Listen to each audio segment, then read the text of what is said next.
বানাবো বাঁধাকপি দিয়ে চিংড়ি মাছের একটা রেসিপি, তার জন্য ভিডিওটা সবাই দেখতে থাকুন।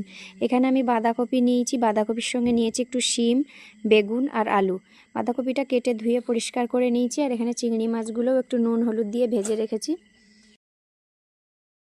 চিংড়ি মাছগুলো ভেজে নেওয়ার পরে এবার কড়াইয়ে দিয়ে দিলাম সর্ষের তেল। তেলটা খুব ভালো করে গরম হলে এবার দেব দু তিনটে তেজপাতা, একটু 5 ফোড়ন আর কুচি করে রাখা দুটো বড় বড় সাইজের পেঁয়াজ কুচি দিয়ে দিচ্ছি। পেঁয়াজটা দেওয়ার পরে এবার এতে দিচ্ছি চেরা কাঁচা লঙ্কা 4-5টা। ঝালটা যেরকম খাবেন আপনারা সেই পরিমাণেই দেবেন। আমি কিন্তু আজকের কাঁচা লঙ্কা দিয়েই বাঁধাকপিটা বানাবো, তার জন্য 4-5টা কাঁচা লঙ্কা দিয়েছি। এবার পেঁয়াজ আর কাঁচা লঙ্কাটা খুব ভালো করে ভাজার পরে ধুয়ে রাখা বাঁধাকপি, শিম, আলু, বেগুন যেটা কেটে নিয়েছিলাম সেই বাঁধাকপির সবজিটা তেলের মধ্যে দিয়ে দিলাম চিংড়ি মাছগুলো। এবার সমস্ত চিংড়ি মাছ, পেঁয়াজ আর সবজিটা খুব ভালো করে কষে নেব। খুব ভালো করে কষার পরে এতে দিয়ে দিচ্ছি পরিমাণ মতো নুন, পরিমাণ মতো হলুদ গুঁড়ো, আর কালার হওয়ার জন্য একটু লাল লঙ্কার গুঁড়ো দিচ্ছি।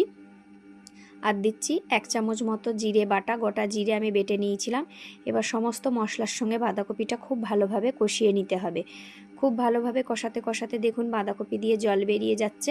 এবার এতে পরিমাণ মতো চিনি দিচ্ছি। আমি কিন্তু আজকের কোনো জল ব্যবহার করব না বাঁধাকপিতে, এই বাঁধাকপির জলেই কিন্তু বাঁধাকপিটা সেদ্ধ হবে। এবার এটা 10 মিনিটের জন্য চাপা দিয়ে দেব। চাপা দিয়ে এবার আস্তে আস্তে শুকনো করে নামালেই বাঁধাকপি চিংড়ি মাছ দিয়ে রেডি। একদম দেখুন কত সুন্দর হয়েছে তরকারিটা। গরম গরম ভাতের সঙ্গে বা রুটির সঙ্গে আপনারা বাঁধাকপিটা চিংড়ি মাছ দিয়ে এইভাবে বানালে দেখবে দারুণ লাগবে। রান্না কেমন হচ্ছে সবাই কমেন্টে জানাবেন আর আমার পাশে থাকবেন।